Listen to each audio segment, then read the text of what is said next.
ఒక శ్రీమంతుడు ఒకరోజు తమ పక్క గ్రామంలో జరుగుతున్నటువంటి జాతరకు వెళ్ళాడు. ఆ జాతర ముగించుకొని తిరిగి వస్తూ ఉండగా ఒక దొంగ అతడి దగ్గర ఉన్నటువంటి వస్తువులను దొంగలించాలనుకొని అతని వెనకే బయలుదేరాడు. ఆ దొంగ ఆ శ్రీమంతునితో మంచి మాటలు మాట్లాడి పరిచయం పెంచుకున్నాడు. ఆ రోజు రాత్రి వారిద్దరూ ఒక సత్రంలో బస చేశారు.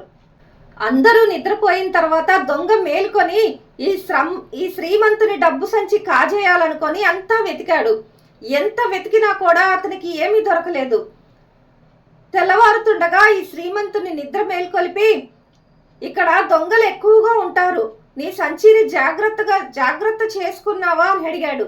ఆ శ్రీమంతుడు చిరునవ్వు చిందిస్తూ, అవునవును, అందుకనే నా సంచిని నీ తలగడలో భద్రంగా దాచాను, ఇదిగో భద్రంగా ఉంది అంటూ ఆ దొంగ తలగడల నుంచి ఆ సంచిని బయటికి తీశాడు శ్రీమంతుడు.